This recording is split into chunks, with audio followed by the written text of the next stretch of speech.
So, gonna get right to it so we get it done. No, I'm just joking. Yeah, exactly. This episode no is. pressure. So, this episode is going to be about your mom's teenage years. Oh yeah. I'm excited to hear about that. Yeah. I don't know if I'm excited. Yeah. I mean, I know we have, well, let's say we've known each other now for, it'll be almost 3 years this year because I started working at that place where you used to work at because I don't work there anymore. Right. Fuckers. Yeah, not naming any names here, you know. That company that sucks penises. Sorry, I'm just joking. I'm a little bit bitter still. That hasn't been that long. No, I whatever. still have to work there. No. So we met at my old job, but used to work there. Sorry for you though. I'm just joking. It's all good. I'll open my own gym and you come work for me. There you go. Or we do it together. Anyways, so when also doing this podcast, I hear things that I've never heard, about you. Right. Yeah. So. Stories. Yeah. That's. Yeah. I don't know if I'm excited to tell you about this part of my life or not. I'm gonna warn you ahead of time. Don't get scared. No, I'm just joking. Kind of. Anyway, so yeah, starting off my teenage years, I kind of got into hold on, sorry, girl. Yeah. Let's start because I started off with like about sixth grade. Right. Right. I don't know if you just want to hop right into your teenage years or just like go from. Yeah. Well, I mean, we had already discussed a little bit about my 6th grade year. In the podcast where I had my epiphany. Yes, that's true. Because that's the year that my abuse stopped and my anorexia started. That's also the year I got my period. And I told you that story about my mom picking me up from school and, because I was sick at my stomach, yelling at me and, telling me I better not be pregnant. So, yeah, so 7th and 8th grade were fairly, I would say for me normal. For my mom, looking back, like from a mother's perspective, very rebellious. In the 7th grade, we had a new student come to our school. Because it was a very small town. I mean, like you said, about the last place where you lived in Iowa, was it Sioux City, right? It was really small. Falfurrias was very small. I think yours was small. What'd you say? How many people? Falfurrias, we had 2,000. Oh gosh, we had way more in Sioux City, but it's still a small town. In fact, we had 2,000. It was around 2,000 back then. I think now it's like 2,300 maybe. But it was also like your small town. There was like nothing to do. I think there's probably more cattle and horses in the town than there were people because it was a big farming industry back then. So there wasn't a lot to do. I mean, like the big thing was when my parents would let me go would be like to go to the movie theater. But that was very few and far between that my parents let me, or that my mom let me go with my friends like on a Friday night or something to the movies. And then later when I got into high school where I had my own car and I could go to the movies was like not the thing to do anymore. You know what I mean? It was like, it was like, and nobody goes to the movies anymore. So, so anyway, when I was in the 7th grade, this girl moved into our town. She had originally lived in Houston, and I'm not going to name your name, so don't worry about it. If you're listening. You know who you are. You know who you are, exactly. And she had come to Falfurrias to live with, what's it called? Falfurrias. Falfurrias. Right. You may have heard of it because there's a butter named after it. That's where the Falfurrias butter came from, and it's sold all throughout the United States. But anyway,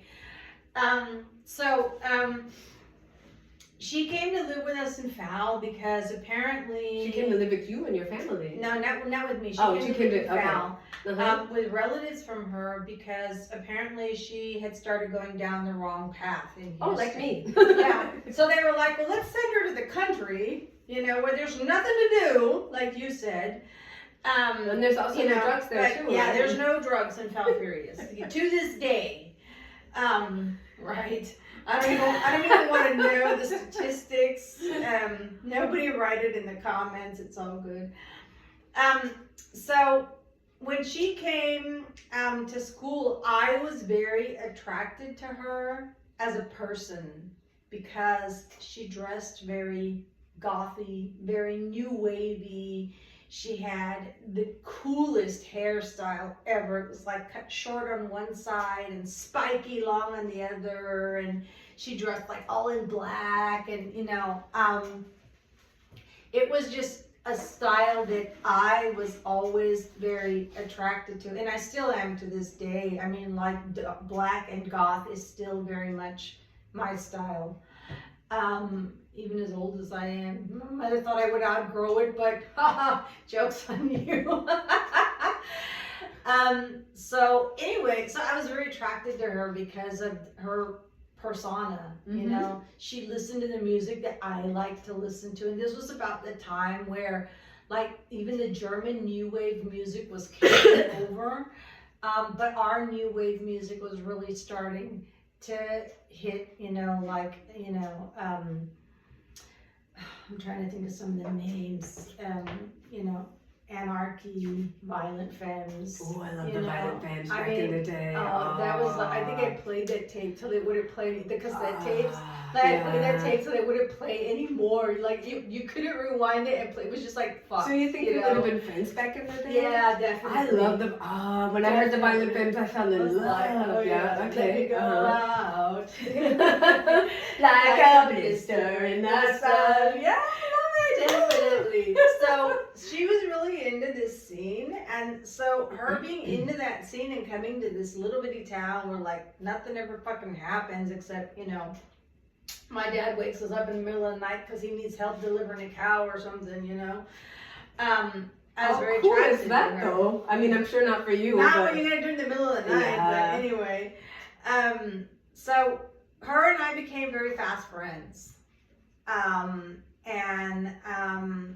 So 7th grade, 8th grade, we were very fast friends. And then somewhere in the 8th grade, I don't know what happened, but she started to pull away from this persona and become more like the girls in our hometown. And that was not where I wanted to go. You know what I mean? That wasn't like the road I was wanting to go down. I wanted to stay in my dark goth persona, I also wasn't allowed to wear makeup at this time.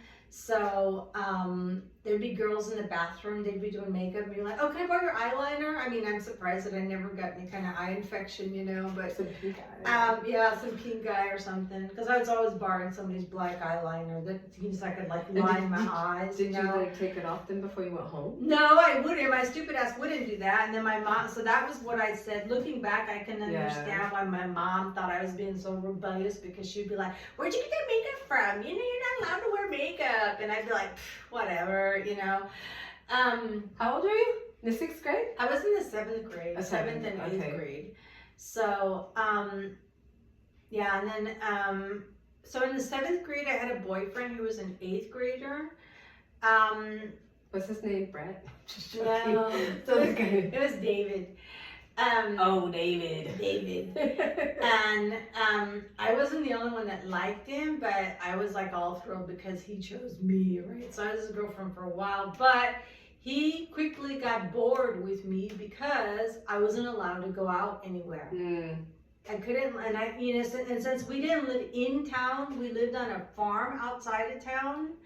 I had to hump it like 7 miles to get into town, and who's walking 7 miles, right? And if you ride your bicycle, it's like, yeah, I'll be there in like, 45 minutes. Oh. Yeah, because of that, he got bored with me very quickly, which I can understand. You know, I mean, at that age, you want a girlfriend, you want somebody to go out with you, whatever. And there were other girls that lived in town that could go out, you know. So anyway, I remember one time when I was still with him, he wanted me to walk outside of the school grounds, and the school grounds were like fenced, you know. And it was just because he wanted to kiss me, right? And so I was like very hesitant, you know? Like my gut told me, don't do it. You're gonna get caught. You're gonna get in trouble. And he kept saying, come on, I just, you know, go outside here, you know? And so I was like, all right, you know, fuck it. And as soon as I walked outside, who the fuck walks up, dude? The teacher? My mother. And she was like, I remember her, I can see it in my mind. She was like, get your ass inside. And so I didn't even look at him. I just like turned around and walked back in the school grounds. I don't even know why the fuck. I was like, I knew it. My gut told me, yeah, don't do it, dude. And I was like, yeah, but I wanted to kiss him, right? So it was always something like that. So, yeah, that was that. And then the 8th grade, like I said, went on where I was just, it got for me more and more darker. You know, I still wasn't allowed to wear makeup, but I was still stealing eyeliner from my girlfriends, you know, whenever we were in the bathroom. So thanks to all my friends who let me borrow their eyeliner back then. Thankfully, nobody got pink eye. Yeah, I know, and thankfully none of us got pink eye. Yeah, so, and like I said, in the 8th grade, then this one girl and I, we kind of came apart because she became more like the girls that were in town, started dressing like them. She let her hair grow out, and we just grew apart, you know, because I was like, yeah, that's not what I want, you know, it's not me. And so in the summers, we had to always work. From the time we were small until we, you know, left home. And in the summer, you were always given the option. You could either work in my mom's office, she's an accountant, or you could work on the ranch. Every year for me was different. Some years I would like split it, where I would do some days on the farm and some days in the office, you know.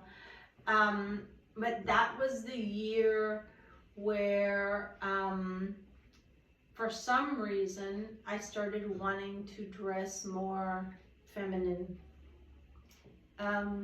Wearing skirts all the time, doing my hair. I had like a short bob cut, and it was an asymmetrical, so it was like, you know, one side was longer than the other, but it was still, you know, like a short bob cut. We still weren't allowed to wear makeup. We couldn't wear makeup because of my dad's religion. But I love how you say my dad's religion. Yeah. It wasn't mine. It wasn't mine. It still isn't. But I would, so I would wear mascara every once in a while because I had gotten mascara from one of my cousins. You know, she had mascara and she was like, oh, here, you can take it. I don't need it or whatever. And so I would wear mascara every once in a while. So this was a year, I was in the 9th grade, and a lot of the girls in high school didn't like me because a lot of the senior guys liked me. And of course, I told you I was always attracted to older men, so I was like, cool, as a freshman, I want to have a fucking, you know, senior boyfriend. And that didn't go over well with a lot of the other girls, especially the junior and senior girls. Yeah, so because they looked at it like I was trying to steal their guys, and I was always like, you need to control your man. I'm not, you know, trying to make any moves here, but he's the one that's talking to me. But you know how it goes, you know, they're always like, nah, that's not true, it's you, you bitch, whatever. So I got in a couple fights when I was in high school because of stupid shit like that. I remember this one older girl called me out of class into the hallway, and like all the classes were there in the hallway just to see if we would fight. And I remember I had this ring that my mom had bought me, and I kept just like feeling on this ring, knowing if I hit her, I might hit her with this hand because I've got this big ass fucking ring on my finger, you know.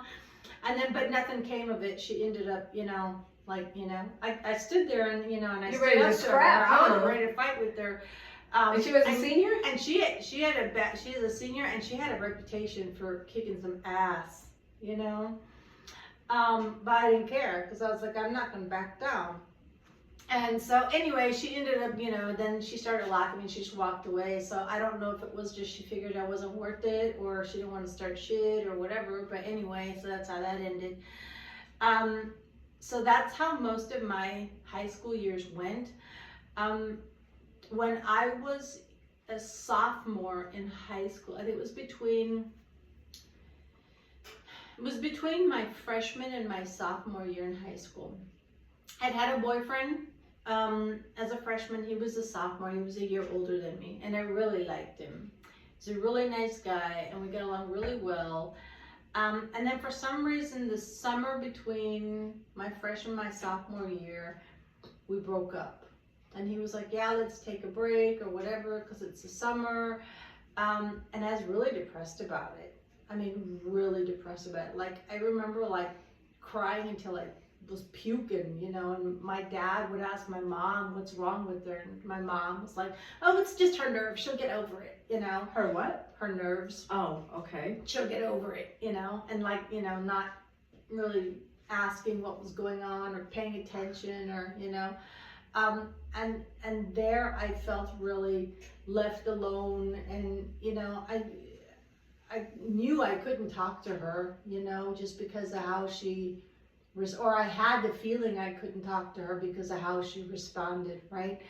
So anyway, it was in the summer, and somehow I met this guy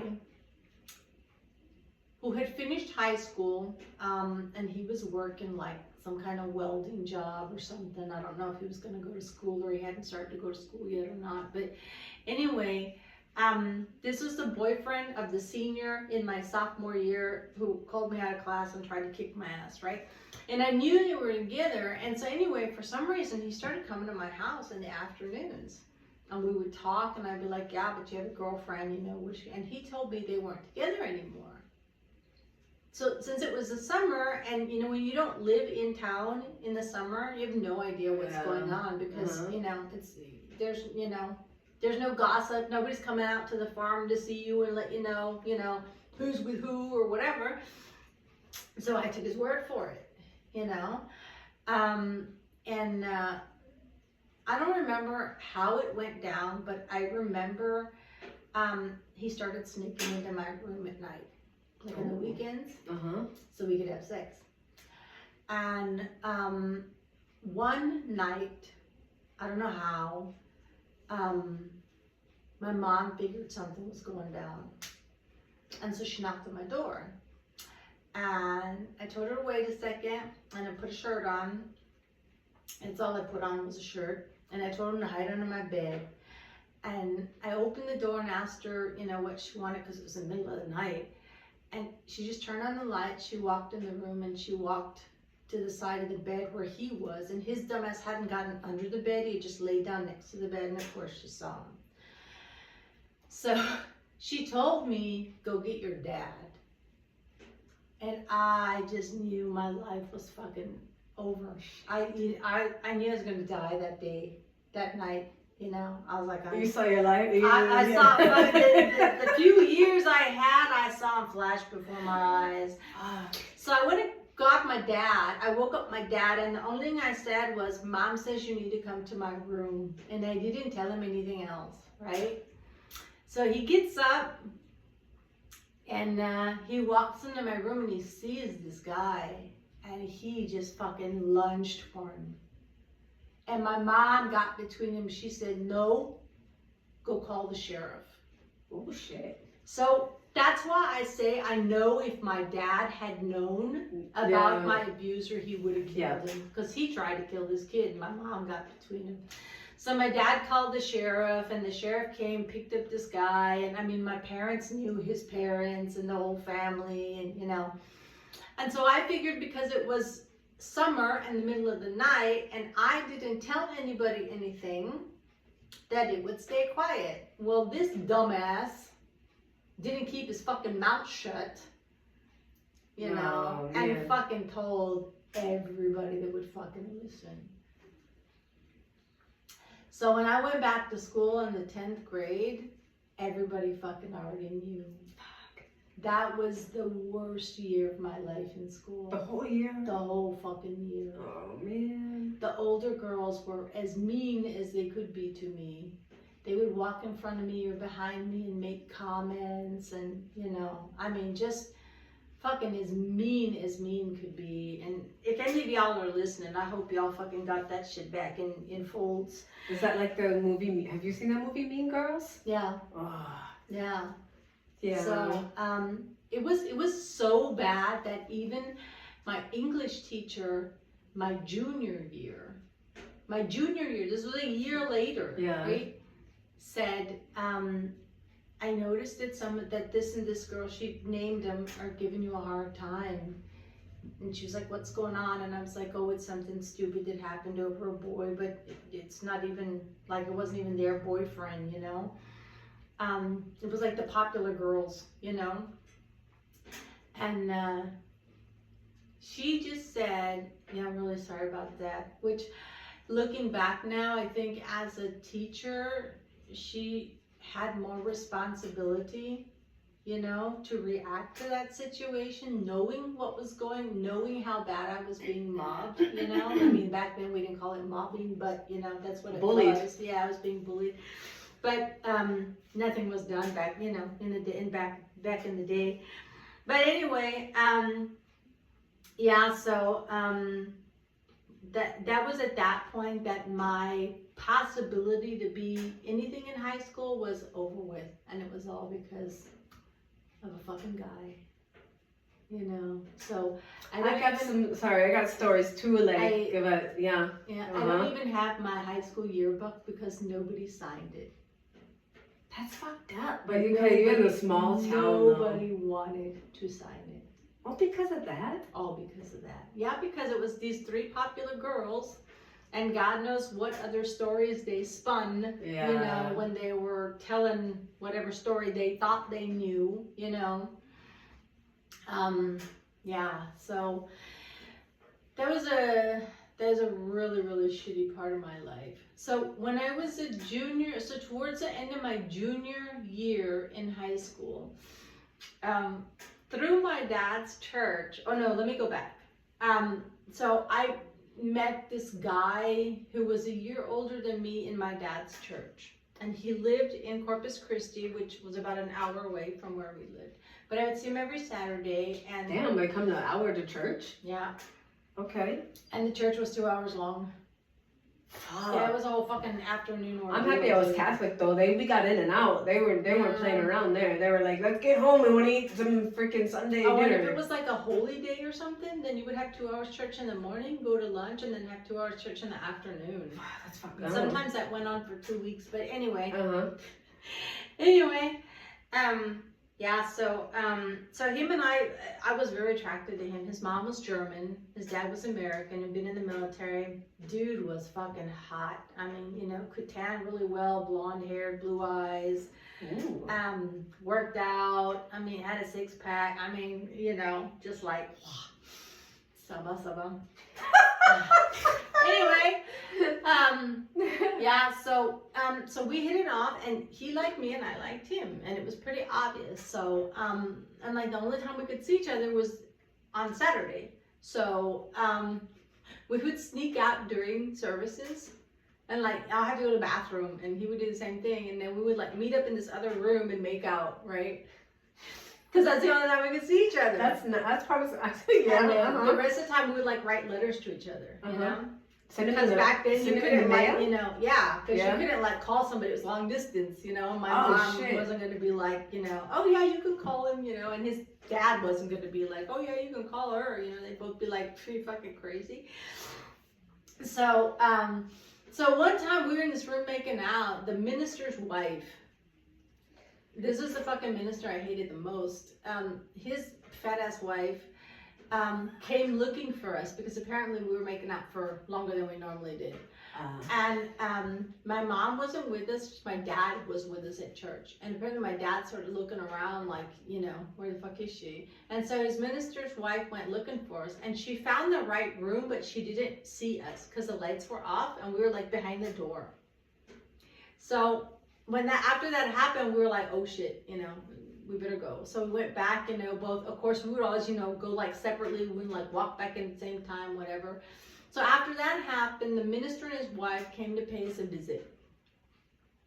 And at your house? At my house. And we found my dad, because my dad was always working, right? We found my dad, and they told me I needed to stay there. And so the minister starts to go on about,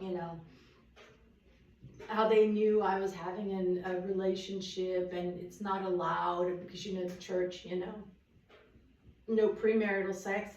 And not only that, but for my dad's church, you had to also be the right race or combination of race, which I personally think is bullshit. I think we're the human race, so what the fuck does it matter if you're black, white, brown, yellow, green, whatever, Makes sense. But in this religion it wasn't like that. So it's a religion that's also racist? Yeah. How the fuck? I told you it was a sect. So my mix is white and Hispanic. Yeah. And his mix was white and German, which was basically white and white for the church, right? Okay. And so because I had a half Hispanic, we couldn't be together. Oh, so you had to be with somebody who also was Hispanic or what? Right, Hispanic white, just like me.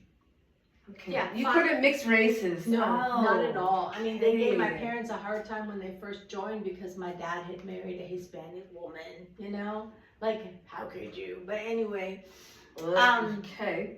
yeah, I mean, there were other couples too that were mixed, but they were always given a hard time, And even that this minister, he was Hispanic and his wife was white. And I was like, really? You're gonna don't you remember that phrase in the Bible about, throwing stones when you live in a glass house? But anyway, so they came and they talked to my dad and me, and they were, telling about, premarital sex isn't approved. And I was like, we're not having sex. And I wasn't lying, because we hadn't had sex. We never had sex, thanks to them. But anyway, yeah, and whatever it is that you're doing, and you can't be together anyways. And so apparently at some point I get upset and I start crying. And my dumbass had mascara on. And then they lit into my dad about, what kind of parenting was he doing? Because look, I had mascara on, and it was, forbidden to wear makeup and blah, blah, blah, blah, blah. And it was at that point where I was like, are you guys for real? Like, you came here to talk about apples, and now we're talking about fucking pears, like, what? Anyway, so that started my rebellious period in the church. It just... what's the word I'm looking for? It made my rebellion stronger. Yeah. You know what I mean? Yeah. Like, I wasn't just rebellious at home, then I was like rebellious at church now. So anyway, you just kicked that up a notch. Yeah, exactly. I just kicked it up a notch. So when I was a junior, there was a guy who was going to university, and he was 13 years older than I was. And he was only Hispanic.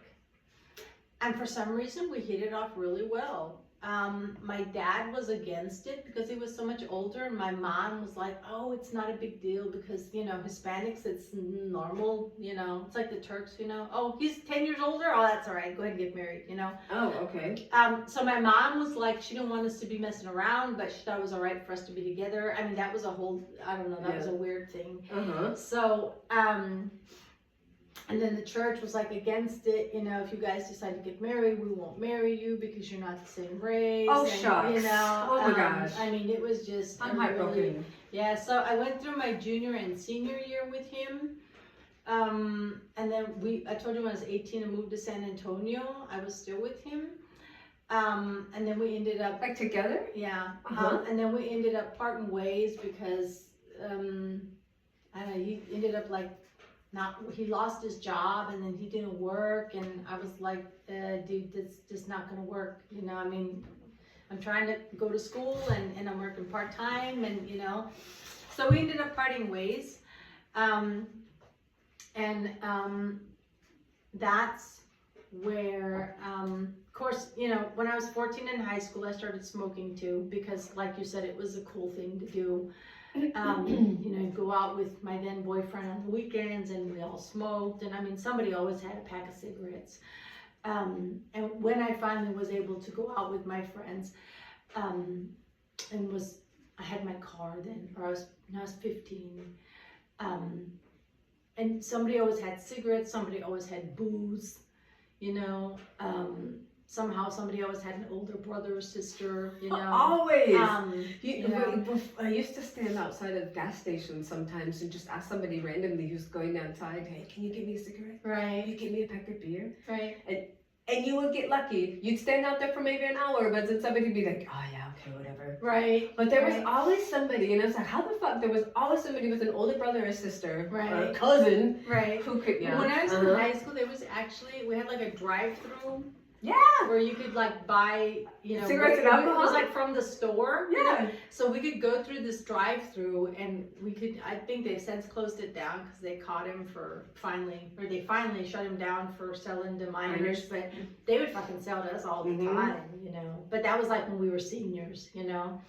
But anyway, yeah. So the cigarettes started then, and my mom was, you know, are you smoking? No, no. Like you're gonna admit to I it. know. Well, when I went through my really rebellious period, I always lied. And I never thought of it like I was lying, and I wasn't like I was intentionally lying. It was always with the thinking, she claims she knows everything anyways. Like, I would go out on the weekends, and before I would even get home, somebody would have already called her and said, oh, we saw Yvonne with blah, blah, blah, and they were at Whataburger, and they were doing this, and, you know, I would, like, the first few times I went out, I was, like, excited to come home and tell her, you know, like, how it was, because it was the first time she let me go out and stay out until, like, 10, you know, and then eventually it was 12, so when I would come home and I would want to tell her, and she'd be like, oh, I heard you were blah, blah, blah. And I'd be like, how the fuck do you know? Oh, so-and-so called me. And I was like, yeah, but I wanted to tell you that, you know? And so after that happened a couple of times, I was like, fuck it, I ain't gonna, you know, if you're not going to wait, you know, and hear it from me, Yeah. just, you know, oh, you already know what happened because somebody fucking called you and told you, and you're going to assume that that's gospel, then you do that.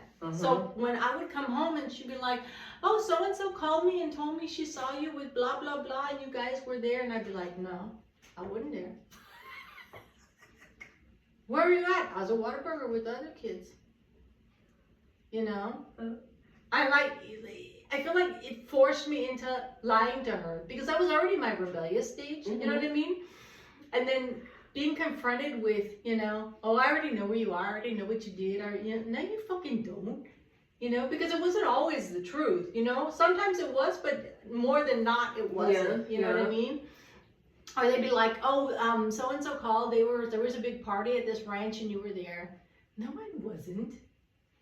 Were you? No. Oh, okay. I was not the popular kid. I did not get invited to the parties. You know what I mean? Yeah. Yeah, she said it was alcohol there. Come here, let me smell your breath. And I'd be like, get the fuck away, you know? Like, I'm not expecting about breath, you know?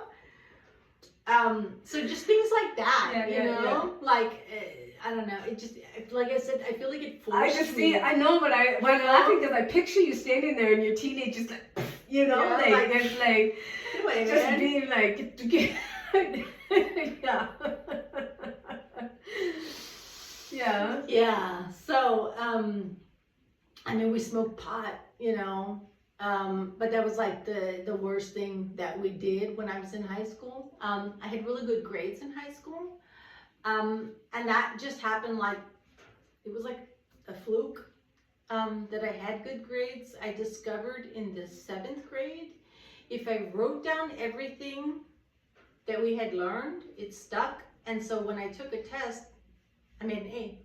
And I figured that out in the 7th grade. And so from then on, I was just like, oh, okay, we're gonna have a test tomorrow. Let me write down everything. And then so I would go and take the test, and I'd be like, stop, there it was. Oh, I got an A. Okay. And I used that up until university. In university, I was like, fuck, I have to start learning because this shit ain't working no more, you know? Like, study group, help me somebody. Yeah, so, what was I saying? I lost track. Sorry, the drugs are kicking in, man. So, you were talking, and you were done in San Antonio with the guy. Oh yeah. So when we were in San Antonio, we broke up, and then I met one of my girlfriends who listens to this podcast. And Hi. not gonna name your name. Maybe later. Damn, you don't even name any names, and I'm over here like blah blah blah. Like I don't know. Yeah, but we might need her later. That's why. Okay, but but I don't even think I'm in the thinking that they might not even hear this. But I didn't say anything bad about. We know she's listening. So I didn't say anything bad about these people. But so I met her because when I was going to university, I was like, okay, I need a job. So they had like these job markets at the university, and where she was working, they were looking for a bookkeeper. And so I went and applied, and I got the job, and I worked there for, I don't even remember how long I worked there, a couple of years maybe. She's 20 years older than I am, but we hit it off pretty much from the get-go, really good. I don't remember how long I had been working there. At one point, we started going out together on the weekends. We'd go out to like eat and get hammered. I mean, hammered. Yeah, I mean, we'd spend weekends at, you know, like the strawberry Poteet Strawberry Festival, you know, and just get stoned out of our minds, dude. Be like, the first time we went there, I was like, oh, I love strawberries. We were so stoned, I didn't eat one fucking strawberry. I would have been eating all the strawberries on the munchies. I was like, what do you fucking lace that shit with, man? But anyway, yeah, so, yeah, that was, I stayed in San Antonio until I was about 22, I think. I eventually ended up dropping out of university and just getting a full-time job just because I couldn't afford an apartment anymore. I've told you I went through a time where, so I was working part-time and going to university, so I would pay like half my rent at the beginning, and then 2 weeks later, because I got paid every 2 weeks, and then the other 2 weeks I would pay the rest of my rent with late fees. And whatever was left over, I'd like pay my electric bill. I didn't have a phone. And then I would see what I could do for gas and groceries. And because I needed gas to go to the university, because you know, you were living in San Antonio, the University of San Antonio was outside of San Antonio. It's where SeaWorld was, like in that direction. So it wasn't like, you know, immediately in the city where I could get like a bus pass or something. So we lived in Poway. No, that's San Diego. Never mind. Go ahead. Okay. I was thinking we live in San Antonio. Now I'm thinking of Poway, San Diego. That's a suburb of San Diego. All right. Yeah. But no, we did live in San Antonio. In the city directly? Yeah. Well, I lived on the northwest side, which was closest to the university. Girl, you think we might have lived in San Antonio at the same time? Maybe. I was there from 90 until 93. What?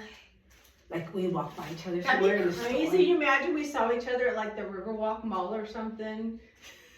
Or at SeaWorld. Why? Because that'd be crazy. I can't. I'll have to think. I'll have to get the. I was the there time when there. Six Flags of Texas opened. Were you there when Six Flags of Texas opened? I don't remember. Did we ever go to Six Flags? I don't. I know we went. It opened when I was still there, and it was just like a little part of it because I hadn't finished the park yet, you know. And then I left, and so now it's this big, huge thing. But yeah. So anyway, so I would yeah, look and see. So I needed gas money to go to university, and then so I asked my mom for some money to help me out, and she did help me out a couple times, you know. And then it got to a point where she was like, yeah, I can't help you out anymore You need to learn for yourself and, you know, figure out how to do it on your own. So she came to San Antonio, and I thought, oh good, she's coming, or she's here, because like I said, I didn't have a phone.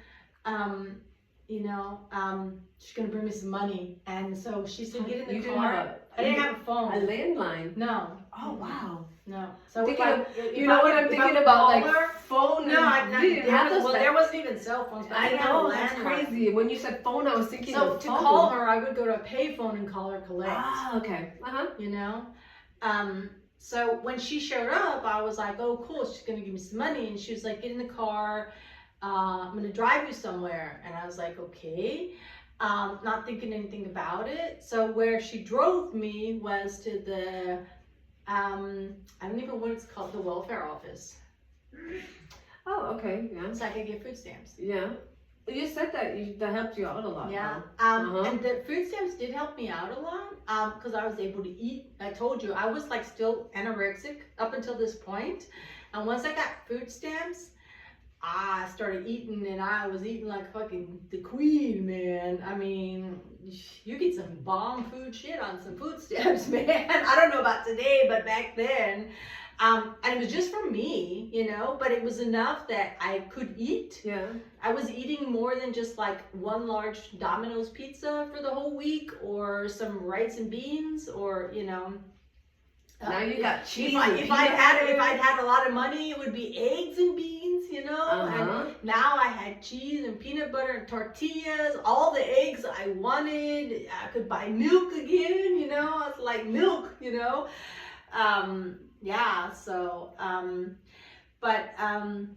so that went on for a while. That I did pretty good like that, and then I had like a slump where I just didn't, the little bit of money that I had, I didn't manage well, because, you know, I was giving it, you know, I was like, oh, I have food stamps now, I don't have to be so frugal, and, you know, I was still smoking, so, you know, I can smoke some more, and, oh, I can buy booze now, so, yeah. I bought a little bit too much booze one month, and I ended up sleeping in my car, and I did that for about a month.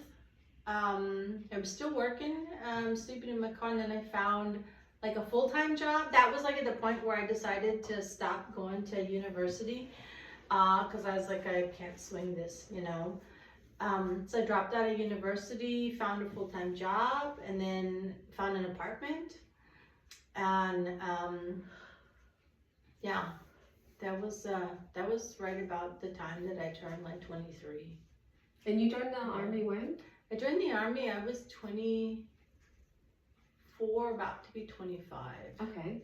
Yeah. So the time when I got pregnant, you were in the army. Yeah. Or you joined the army. No, you're older than me. Never mind. I was like, you joined the army and I was still in school. What about, I was still in school. Maybe I was not in school anymore. But yeah. And when did you graduate school? 96.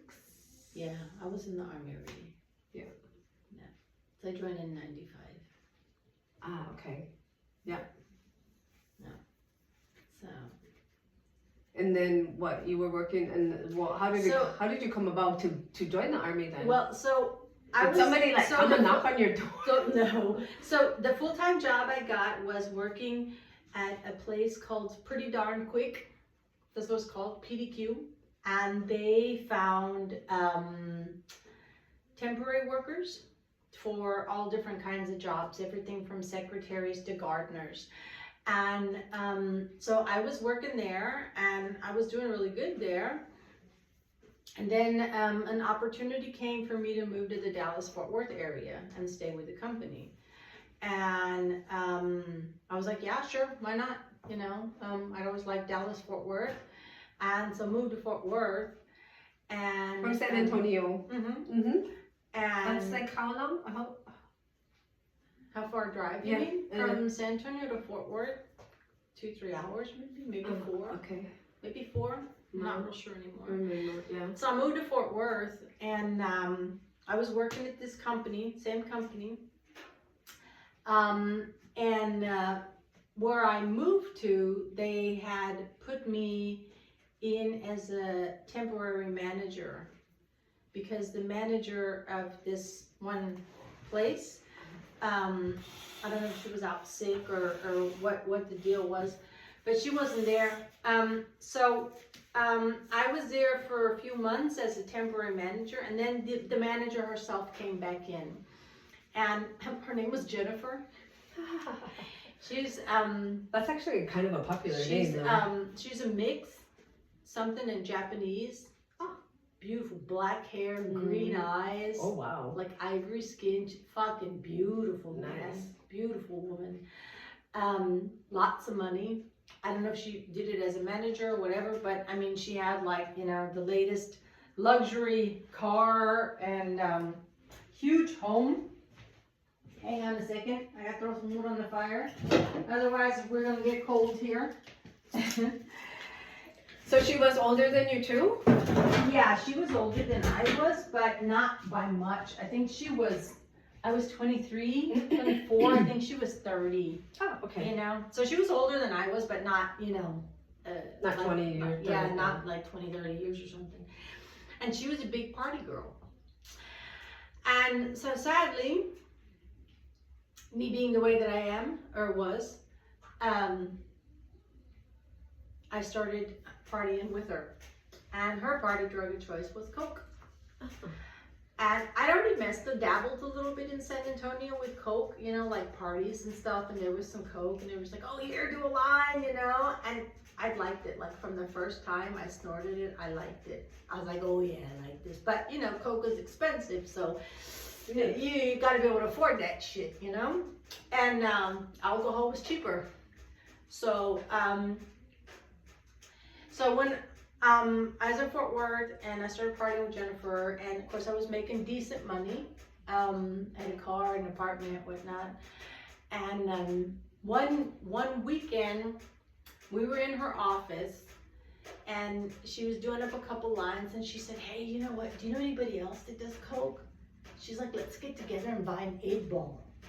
Whoa. And I was like, fuck, dude, like, do you know anybody that'll sell this one? Because that's like pure shit, right? And she's like, yeah, I know this guy. She's like, you know him too.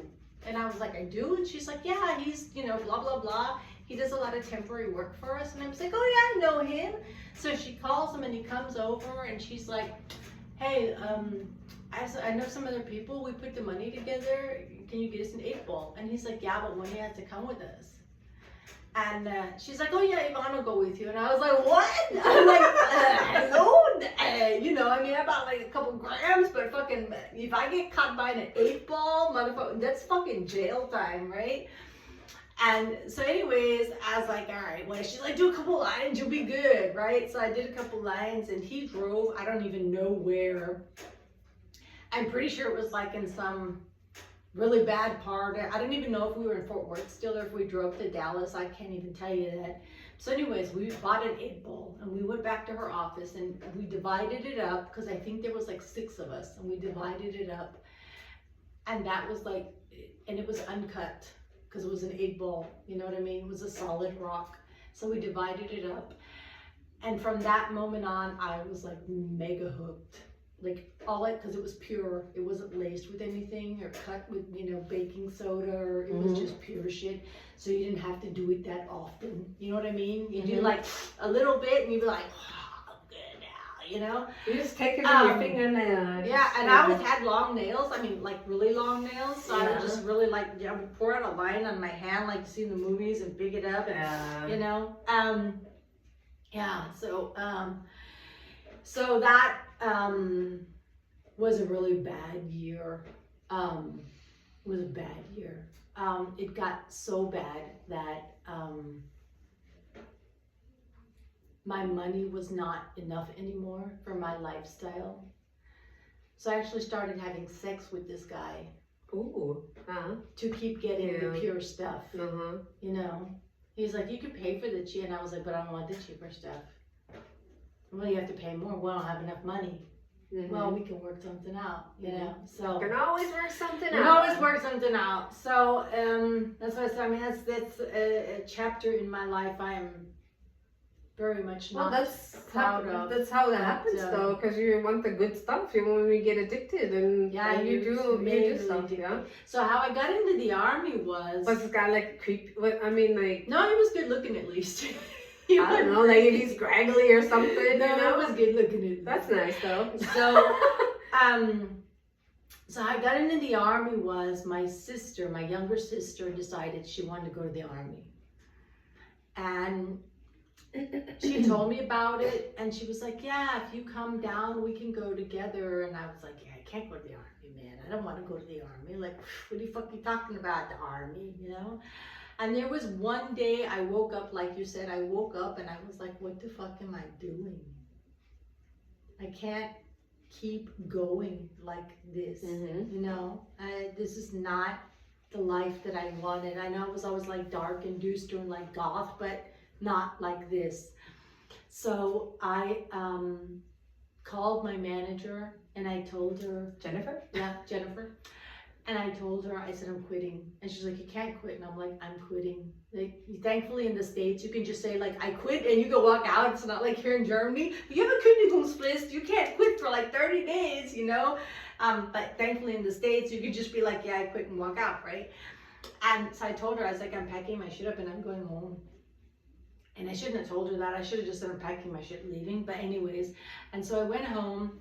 And when I got home, back to Falfurrias. Falfurrias. Right? It's an Indian word. It means land of the heart's delight. And the heart's delight is a very pretty flower. But that's nice. Anyway, squirrel. Yeah, well, that's so, nice. Yeah. When I got home, my mom knew somehow what was up. And she was like, "You cannot stay in my house." She's like, you're addicted to drugs. Where are all your rings that I bought you?" Because of course I pawned them. Yeah. She's like, "You can't stay in my house." And my sister had a trailer home on the ranch, but away from my parents. So I went to my sister's and she's like, "Yeah, you can stay here, but you can't be doing that shit." And I was like, "Yeah, all right, I understand. That's why I left." But, you know, I was like, it's not going to happen overnight. And so she had already started down the medical path that she is now. She's a registered nurse now. And then she was a 911 dispatcher. And so we went and bought a bunch of beer and a bunch of cigarettes. And I will always be grateful to her for this. She spent 4 days with me locked up in that trailer. So you, yeah. So I could detox. Yeah. Like immediately. Yeah. Holding my hair when I was throwing up, throwing me under cold showers when I was freaking out, you know, getting me another beer, you know, passing me a cigarette. Yeah. So I will always be grateful to her for that, because if it hadn't been for her doing that, I am sure I would not be here today. Because I had gone down such a bad road, you know. I'm sure if I would have continued down the road that I was going down, I would not be here today. I'd be dead, you know. Probably have ended up in a gutter somewhere, you know, back alley or who knows what. So like I said, I'll always be thankful to her for that. And then she said again, you know, "There's still time for you to go with me to the army." And I thought, you know, that's probably the best thing I can do with my life at this point. Because you can't do drugs there. You know, you can drink and smoke, but you can't do drugs. And I just felt like that was the right thing to do. I needed that discipline at that point in my life, you know. And yeah, so I called the recruiter once I was sober, like sober. And I'll never forget when I went to the recruiting station, and there's a formula you have to fill out, like a questionnaire. And one of the questions is, "Have you ever done, or are you currently doing drugs?" And I was like, "How do I answer that, dude?" And he was like, "I don't know anything about your past. Answer no." He was like, "Will you come up clean if we test you tomorrow?" And I was like, "Yeah." And he was like, "Then answer no." He's like, "But I didn't tell you that." So I answered no. Yeah, and then I mean, it took a while before I was drug tested, anyways. You know, because I was like, how long do I have? You know, do I have to wait before this shit's out of my system? And he was like, when's the last time you partied? And I told him, you know, I mean, at that point it had been like a month, I think, you know. And he was like, yeah, like another 2 weeks and you should be good, you know, that it's not your system anymore. So, yeah, so we waited 2 weeks to send off the paperwork. And then I had to take, you have to take a test for the military. It's called the ASVAB, and it's basically just a test to see like where you fall in the system, like what job you can do. And I placed very high in like electrical, mechanical, and they were like, oh, there's a couple jobs you can do. And I was like, I want to drive something big. And they were like, what do you want to drive? And I was like, I want to drive a tank. And then women weren't allowed to drive tanks. Oh. Now they can, but then Yeah. women weren't allowed to drive tanks. And they were like, no, you can't do that because you're a woman. And I was like, what's the next biggest thing I can drive? And they were like, you can drive tractor trailer and haul tanks. And I was like, well, I want to do that then. So that's how I ended up in the Army. Nice. But so like, I know I had people come to my door from the Army, and I actually invited them in and had them, you know, spew their whatever it is. Right. And if my dad hadn't come home, I probably would have gone to the Army too, girl. My dad came home from work, or I don't remember where, and I had these two officers. Yeah, officers or recruiters. Yeah, there were two recruiters in my house, and he walked in and saw that, and he's like, "What are you doing here?" Yeah, we're just talking to your daughter, and he's like, I'll be all good and everything, but can I ask you guys to politely leave? Mm-hmm. And they're like, okay, sir. And I don't like, wasn't mad or anything about it. He was just like, yeah, no, my daughter won't be going to the Army, thank you. So they left, but I was gonna say, if my dad hadn't come home, I probably would have gone to the Army, girl. Yeah, your dad would have come They home. talk a good talk, though. I know, they do, man. But a lot of They people do. go in the Army because you get your education paid and, Exactly. you know. Well, how do you think I finished university? Yeah. You know, I finished university when I joined the military. Mhm. Because when I joined, they asked you, like, do you have any college credits? And I was like, well, I was going to university, but I didn't finish. And they were like, well, how many credits do you have? And so they look at them, and they're like, you know, you can, once you're done with like basic training and AIT, which AIT is the training you do for whatever job you're gonna do, then you can start, you have access to the GI Bill, so you can get, so I got my university paid for. Yeah. And I was able to finish it online, you know. That's why I tell you, when I started doing my paperwork for my retirement, because the time that you were in university counts towards your retirement. And I finished it up while I was still pregnant, so I was still in the military, so the military was still paying for it, but I was already like starting my stuff to stay here in Germany. And so I was like, well, you guys should, you know, count it towards my retirement. And they were like, we can, it's a university in the United States and you weren't living here. And I was like, yeah, I was living here. And they were like, yeah, but it's a university in the United States. I was like, yeah, but it was online. So I told you we had to go like back and forth for a long time before they finally understood that it was online, you know, that I was able to finish it up. So you were living here, but there was online, but the university from America. Right. It's actually in Minnesota. It's actually a university from Minnesota. But that's, I mean, you know, through the GI Bill is how I was able to finish that, because I would take like classes here and there, and, you know, wherever I was, wherever I was stationed, you know, would like always try to take at least like one class, you know, because my thinking was always like, I don't want to fall completely out of the routine, you know. And I mean, you know, when you have, when you're in a war zone, you're not, you know, oh wait, I need to do my homework, but, you know, when you come back, then, you know, you can kind of get into it and whatnot, so, yeah. Okay. Yeah. Well, that was a lot crammed into almost an hour, huh? From the 6th grade to how I joined the military. That is but that's what these, I mean, I think that's what, you know, trying to do these doing this podcast is going through like from what happened to us, a sexual abuse, and I don't know how other people's lives who were sexually abused, how does their lives look from their, you know, from their teenage years to the young adult years. Right. Because, I mean, like, it's not even just that. Having strict mothers, having being constricted in certain things, which I would say forced to be rebellious, right? Yeah. I think that plays also a role, but you know, I would personally be interested in also, like, if anybody would listen into these podcasts, right, to make a comment or get in touch. I mean, we're also on Instagram. Like, you can how also was it? comment anonymously. You don't have to let us see your name. Yeah. We don't have to know who you are.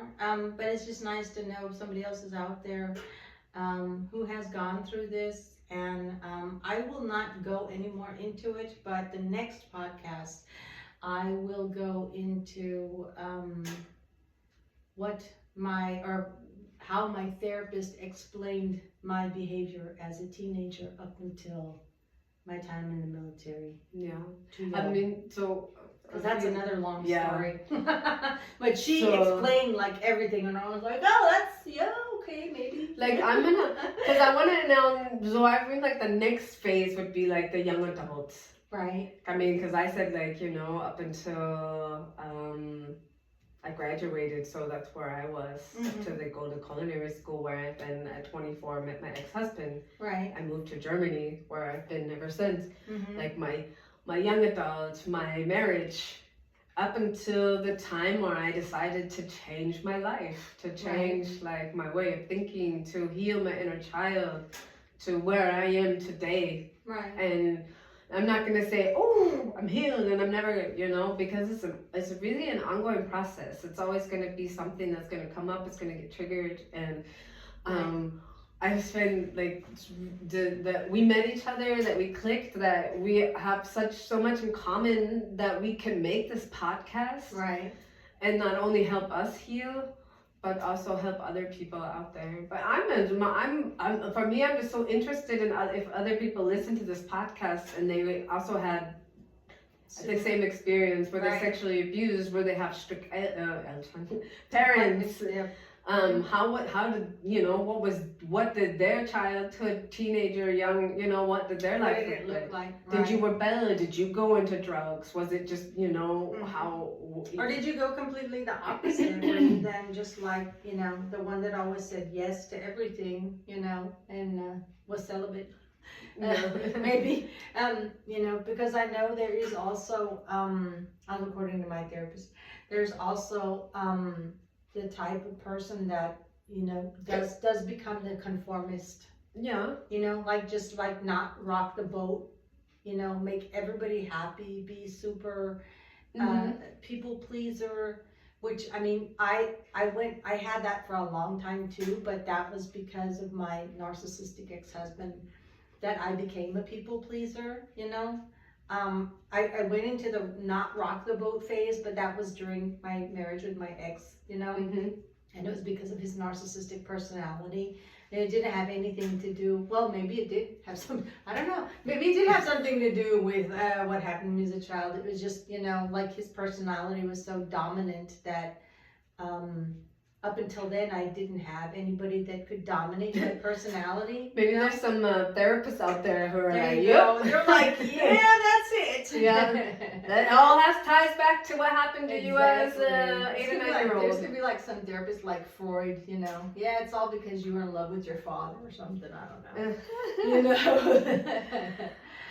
know. Yeah. So okay. Then yeah. Until next time. Yeah. So the next time. Right. Bye. Bye.